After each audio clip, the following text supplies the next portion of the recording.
On the night of June 5, 1944, German soldiers along the Norman countryside settled into what they believed would be just another tense but uneventful shift. For weeks they had been told, again and again, that the coming Allied invasion would erupt on the beaches. Every briefing, every order, every map pointed toward a seaborne assault. The Atlantic Wall, with its bunkers, minefields, and artillery positions, was where the fight would begin. No one in the German command structure imagined that an American airborne army would descend behind their lines in the dead of night. At higher headquarters, the obsession with Calais consumed planning. Officers of the 7th Army and 15th Army assumed the Allies would attack at the Straits. Normandy was considered secondary, unlikely, a diversion at best.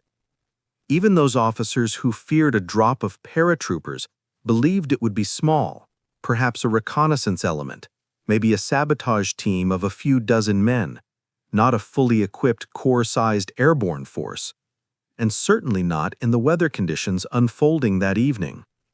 Low clouds, strong winds, and intermittent rain convinced many German commanders that no large-scale airborne operation was possible. The troops of the 709th Infantry Division, the 91st Luftlande Division, and scattered Osttruppen battalions held their sectors quietly, rifles slung, expecting only harassing patrols or the distant rumble of artillery from the coast. Yet while German soldiers tried to read the night sky for signs of Allied movement, something far larger was forming across the Channel, something unprecedented. At airfields stretching from southern England to the Midlands, 821 C-47 Skytrains prepared for takeoff, loaded with the men of the 82nd and 101st Airborne Divisions. Engines turned over in the darkness, coughing to life one by one until the entire horizon shimmered with the roar of Pratt & Whitney radials. Pilots and crew chiefs walked around their aircraft with flashlights, checking lines, magnetos, flaps, control surfaces. Paratroopers tightened leg straps, checked static lines, and tapped each other's helmets in silent ritual. The Germans assumed the night would protect them, but in England, the night was the Allies' ally. Under cover of darkness, a force unlike anything Germany had faced was assembling. A flying armada capable of delivering 13,100 parachutists directly into the enemy's rear. When the first aircraft began rolling down the runways around 22:30, the pilots knew this was not a routine mission. It was the opening blow of Operation Overlord. The columns of C-47s were so long, so numerous, that eyewitnesses said it looked as though the sky itself was taking flight. 2 divisions worth of elite soldiers, paratroopers trained to seize bridges, crossroads, causeways, and towns vital to the invasion, were quietly lifting into the air. But across the Channel, in the hedgerows and farmhouses of Normandy, German soldiers remained unaware. Their attention was fixed on the sea. Patrols along the coast scanned the horizon for the silhouettes of landing craft. At forward posts, machine gunners cleaned their MG-42s, while artillery crews reviewed firing tables. The thought that thousands of American troops could appear suddenly from the sky simply did not exist in their mental map of the battlefield. Even officers stationed inland, at Sainte-Mère-Église, Carentan, Saint-Côme-du-Mont, believed they were safe from surprise. Their job was to reinforce the beaches, not defend against an airborne army. When the first distant drone of engines reached Normandy's shores, many German soldiers assumed they were hearing RAF bombers headed for Caen or Cherbourg. They didn't know that the sound would grow louder, multiply, and eventually fill the entire sky. They didn't know that the engine noise they heard belonged to hundreds of C-47s approaching silently, with their lights off, flying tight formations through cloud and anti-aircraft fire. They didn't know that the night they thought would be quiet was about to explode into chaos. To the Germans, the threat of American airborne forces felt abstract, almost theoretical. They lacked concrete intelligence on the scale, capability, or timing of Allied airborne divisions. Many didn't believe the United States had enough transport aircraft to move such a force in one night. The Wehrmacht had never faced anything like this. Yet the reality was already approaching. Hundreds of C-47s were crossing the channel in waves, engines humming in perfect cadence, their cargo doors ready to unleash an army. The sky was about to open, and the German soldiers who had been told to watch the beaches would soon discover that the invasion had bypassed them entirely, not from the sea, but from above. Shortly after 2300 on June 5, 1944, the first German troops to sense something was wrong were the radar operators along the Cotentin Peninsula. Their scopes, which normally swept empty ocean or occasional bomber streams, suddenly lit up with dozens, then hundreds of blips. At first, they assumed it was another RAF raid, but the formation was wrong. It was too low, too slow, too broad, and far too numerous. Before they could issue a clear report, the radar began to flicker from Allied jamming, and the operators lost the picture entirely. What none of them realized yet was that the largest airborne armada in the history of warfare was now only minutes away from Normandy. Across the dark sky, from horizon to horizon, lines of C-47 Skytrains stretched like glowing beads. Their formation lights were covered, only faint glimmers of exhaust and moonlight reflected off their wings. They flew in serials, long, disciplined columns, each carrying a stick of paratroopers. In total, 821 C-47s carried the men of the 82nd Airborne Division and 101st Airborne Division, while hundreds more gliders and tow aircraft followed behind. The scale was beyond anything the Germans could imagine. Witnesses on the British coast described it as an airborne river, a steel tide, a sky full of wings.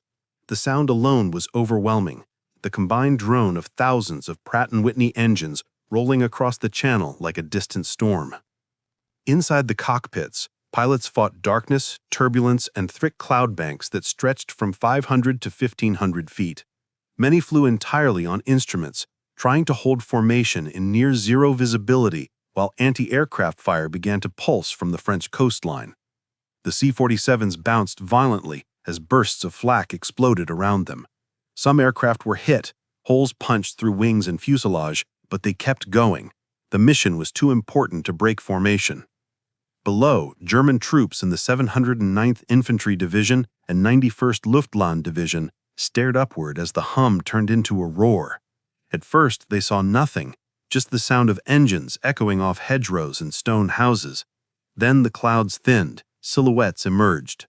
One German sentry near Sainte-Marie-du-Mont shouted in disbelief, "Transportflugzeuge, Hunderte von ihnen, transport aircraft, hundreds of them." Others thought it was an illusion. No one had ever seen so many planes at once, and certainly not over the interior, behind their own lines. The sky soon filled with the blinking lights of tracer rounds as German flak batteries opened fire. Searchlights stabbed upward, catching glimpses of C-47s streaking past in tight formation. In many places, the flak was so intense that aircraft were forced to break formation to avoid collisions and destruction. Pilots were trained for this moment.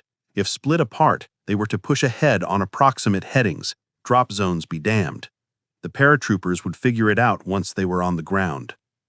Inside the cargo bays, the men of the 82nd and 101st Airborne Divisions stood in rows, hooked into static lines, swaying as the planes lurched under fire. Red lights bathed their faces. Frost and exhaust fumes seeped into the cabin. Some prayed, some stayed silent, others clenched their teeth as the C-47s jolted violently from near misses. Officers shouted over the engine noise, 6 minutes. The paratroopers checked their gear in the drilled ritual: leg straps, reserve chute, weapons, ammo, clicker cricket, maps of the hedgerows, and small bundles of TNT for bridges and roadblocks. Below them, German troops still could not understand what was happening. Reports crackled through field phones. Flugzeuge über Carentan, mehr über Sainte Marie du Ouf, zu viele zu zählen. Planes over Carentan, over Sainte Marie d'Église, too many to count. Some commanders insisted it must be bombers. Others thought the Allies were performing a massive diversion. No one imagined that two entire American airborne divisions were passing overhead. At 00:15, the first green lights flipped on inside the lead C-47s. The jumpmasters shouted the command that would change the course of the invasion. Go, go, go! Paratroopers began spilling out into the blackness. From the ground, German soldiers saw white blossoms erupt across the sky. Parachutes drifting down in clusters, scattered by wind and flak, forming a pattern that looked more like chaos than an organized assault. Some fell into flooded marshes. Others dropped near villages, farmhouses, and crossroads. Many landed miles off target. But to the Germans watching from below, the effect was total shock. It looked like an entire army was materializing out of the night. Parachutes drifted over hedgerows, roads, rivers, and towns. Gunfire erupted from fields where no Americans were supposed to be. Radios failed as German units tried to report or regroup, only to realize they had no idea where the enemy was or how many there were. In the space of 15 minutes, the sky had delivered something Germany never expected: a full airborne invasion behind its coastal defenses. And the shock would only deepen once those scattered paratroopers began forming fighting units capable of tearing the Atlantic Wall apart from the inside. The moment the first paratroopers hit the ground across the Norman countryside, the German defensive plan, every assumption, every map, every expectation, began to collapse under the weight of pure chaos. Instead of landing in neat regimental zones, the men of the 82nd and 101st Airborne Divisions found themselves scattered across more than 25 miles of hedgerows, orchards, marshes, and moonlit fields. Broken clouds, flak bursts, evasive maneuvers, and last-second heading changes had shredded the carefully prepared drop routes. In some serials, only a handful of paratroopers landed anywhere near the intended DZs. Others were deposited deep behind German lines, or far off to the west, near flooded areas the Germans had intentionally created to deter airborne assaults. But instead of breaking the operation, this fragmentation became one of the most powerful and unexpected advantages the Allies could have asked for. On the ground, the first sounds were confusion layered with violence: the thump of landing bodies, the crack of rifles from startled German sentries, the splash of men falling into marsh water, the metallic slap of gear as paratroopers struggled out of their harnesses. Many dropped into deep ditches filled with weeks-old stagnant floodwater. Some drowned before they could free themselves. Others crashed through trees or onto stone walls, fracturing ankles, arms, and ribs. A few were shot before they even touched the ground.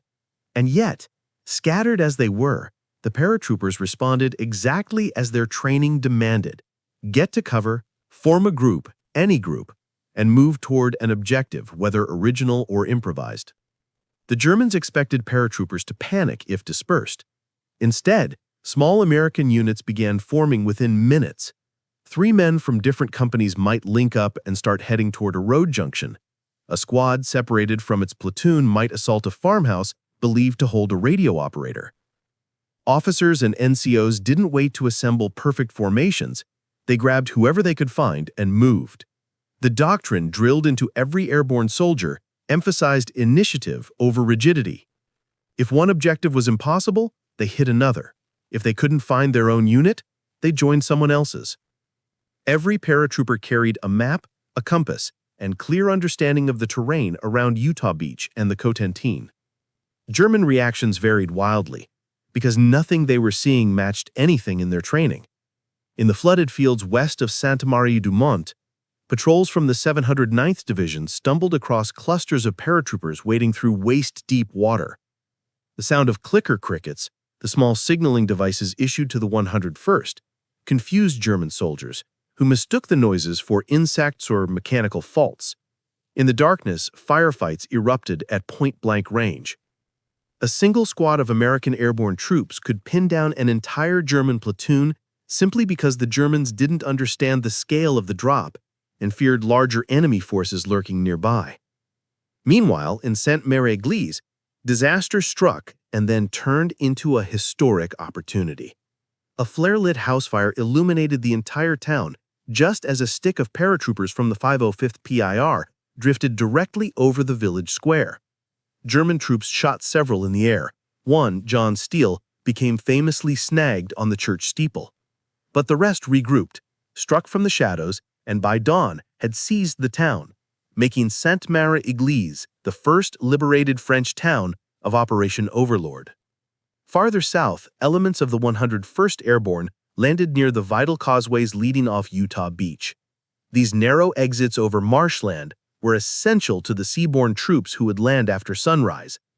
German strongpoints guarded them fiercely, yet scattered groups of screaming eagles moved toward the causeways instinctively, ambushing patrols, overrunning isolated machine gun nests, and cutting phone lines. Lieutenant Winters and the men of Easy Company dropped miles off target, formed an ad hoc unit, and assaulted Brecourt Manor, destroying a battery that had been shelling Utah Beach. Everywhere across the Cotentin, German units found themselves under attack from directions that made no sense. Fire came from hedgerows the Germans believed empty. Roads they expected to use for reinforcement suddenly erupted in gunfire from paratroopers who had no business being there according to German maps. Commanders attempted to send out orders, but radios jammed, wires were cut, and runners were ambushed by airborne patrols who would set up roadblocks in minutes.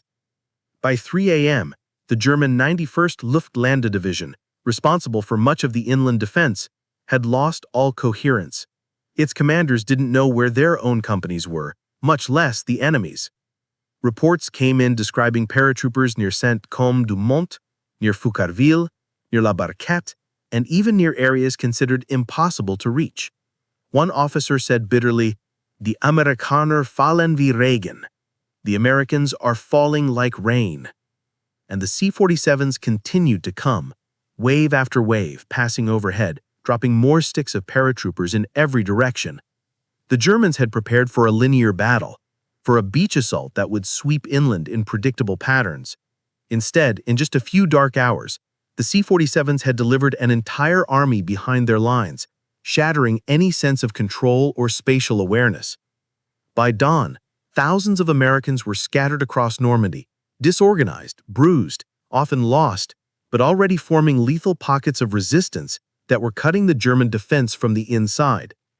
The airborne invasion had not gone perfectly, but for the Germans facing this phantom army that seemed to appear everywhere, it felt as if the C-47 had torn open the very fabric of night and poured out chaos itself. By the time the first hints of dawn began to glow along the eastern horizon, on June 6, 1944, the German defensive network behind Utah Beach, once believed stable, predictable, and tightly organized, had become a maze of chaos.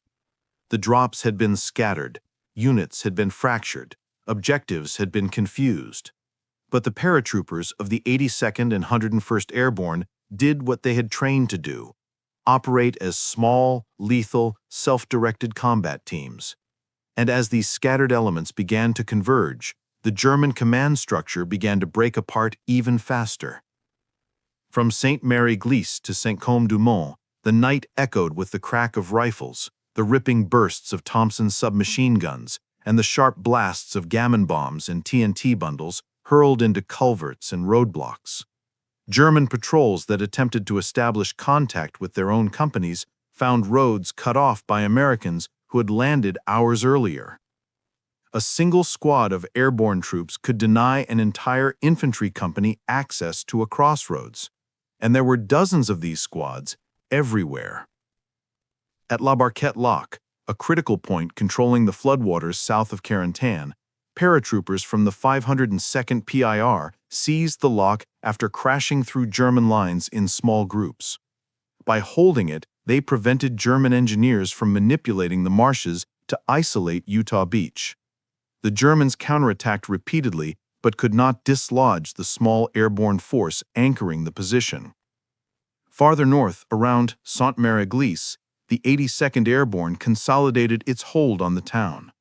German forces from the 91st Luftlande Division attempted to organize counterattacks, but the paratroopers controlled the major crossroads and forced the Germans to maneuver through hedgerows under constant harassment.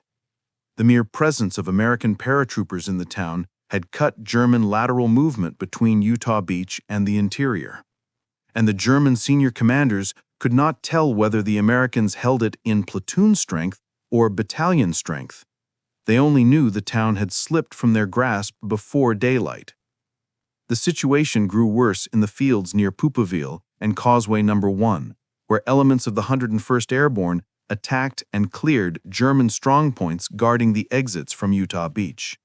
The German defenders of WN5 and WN7 expected to hold until reinforcements arrived. Instead, paratroopers struck them from the flanks, from behind, even from inside their defensive zones, approaching through hedgerows the Germans assumed were unoccupied. These units, trained for rigid positional defense, were psychologically unprepared for enemies who materialized unpredictably, fought aggressively, and then vanished before counterfire could take effect. The Germans' attempts to restore order were hampered further by the destruction of communications. Paratroopers cut field telephone lines wherever they found them, often without knowing whom they belonged to. When German headquarters tried to issue coordinated countermeasures, dispatching the 6th Fallschirmjäger Regiment to reinforce the key approaches, they discovered that virtually every major road was compromised. Vehicles ran into ambushes, mounted patrols received fire from orchards, runners sent on foot simply disappeared. Meanwhile, hundreds of additional C-47s arrived towing Horsa and Waco gliders carrying artillery, jeeps, anti-tank guns, and more infantry. These glider-borne landings were costly and violent. Many pilots crashed, many gliders broke apart. But the effect was decisive. As glider-borne units joined the battle, the scattered paratrooper groups gained firepower and cohesion. German troops, already overwhelmed by the fragmentation of their lines, now faced concentrated attacks in multiple locations simultaneously. The fear inside German units escalated rapidly. Reports of American movement poured into battalion and regimental headquarters without any coherent pattern. Fallschirmjäger bei Ekokene, Amerikaner in Wald südlich Neuville, Straße nach Quarantäne blockiert. The same German regiment might report Americans approaching from 3 different compass directions at once. Not knowing those Americans belonged to different companies dropped miles apart. It created the illusion of a much larger force. When the first waves of U.S. infantry began landing at Utah Beach, they encountered only light resistance, in part because the paratroopers had already severed the German ability to organize a cohesive defense. Instead of facing intact battalions, the landing forces met small pockets of resistance, confused, isolated, and lacking support. German soldiers who survived the first chaotic hours later admitted the psychological impact was staggering. Many of them had never fought airborne troops before. They expected a few dozen saboteurs, not an entire American army. One captured German officer said, "Sie kamen von überall und nirgends." They came from everywhere and nowhere. By noon on June 6th, the Germans finally understood what had happened. The C-47 Skytrains hadn't simply delivered paratroopers, they had delivered a battlefield nightmare, a dispersed, unpredictable, self-directing web of enemy fighters who had shredded communications, corrupted defensive lines, and crippled the German ability to stop the beach landings. What the German command had assumed was impossible had now become undeniable fact. The invasion had not begun at the beaches, but in the fields behind them. And it had arrived on wings. By the time the sun rose fully over Normandy on June 6, 1944, the German commanders finally grasped the magnitude of what had happened during the night. What they had perceived as scattered enemy activity, random gunfire, and confusing reports was not chaos at all. It was the deliberate effect of 821 C-47s delivering an entire airborne army into the rear of their defensive network. In a matter of hours, the finely tuned German understanding of the battlefield had dissolved. Their units were isolated, their roads cut, their communication lines severed, and their ability to reinforce the beaches crippled precisely when the Allies needed it most. The C-47 Skytrain had rewritten the opening chapter of the invasion. As morning intensified, German attempts to counterattack collapsed under the weight of disorganization. Units from the 91st Luftlandedivision, Division, which were supposed to push toward Sainte-Mère-Église, found their routes blocked by small aggressive bands of American paratroopers who held key hedgerows and crossroads. Orders issued from regimental headquarters arrived late or not at all. Many German platoons wandered in circles through the bocage, hearing gunfire in every direction, never sure where the front line truly was. They were fighting an enemy who could appear and disappear unpredictably, striking from orchards or ditches or road bends that had been considered safe hours earlier. Meanwhile, the airborne divisions were finally consolidating. Men who had been scattered across miles of countryside throughout the night began forming sizable companies and battalions. Medics established aid stations, officers took stock of ammunition, and runners were dispatched to link up with neighboring units. The Americans did not control every inch of ground, but they controlled everything that mattered: bridges, road junctions, causeways, and towns essential to the flow of German reinforcements. At Utah Beach, the effect was immediate and dramatic. When the 4th Infantry Division landed, expecting fierce resistance, they discovered that many key defensive positions had already been neutralized or suppressed by airborne attacks. Machine gun nests had been flanked, anti-tank guns were silenced, and the causeways leading inland, potential death traps, were in friendly hands. German forces were unable to coordinate a counterattack because the paratroopers had severed the arteries of the German defense before daylight even touched the beaches. The Germans recognized far too late that their entire defensive concept had been outmaneuvered. The Atlantic Wall was built to stop an army coming from the sea. But in reality, the first American soldiers of the invasion had arrived behind the German lines, bypassing the bunkers, mines, and guns entirely. The C-47s had nullified months of German preparations in a single night. The psychological shock endured as the day unfolded. Prisoner interrogations revealed just how deeply the airborne assault had rattled the Germans. Many believed the Americans had landed far more troops than they actually had. Others thought the paratroopers were part of a multi-day operation rather than a single night of drops. Some units believed they were surrounded by brigades when only a handful of paratroopers were operating in the area. The illusion created by scattered drops, initially feared by Allied planners, became a force multiplier that magnified the perceived Allied strength tenfold. As additional waves of gliders and transport aircraft arrived with reinforcements and supplies, the Germans realized that they were not facing a handful of saboteurs, but a massive airborne force supported by relentless aviation. Helicopters did not exist yet. Drone resupply did not exist. But the C-47 fulfilled both roles: transport, lifeline, and symbol of Allied reach.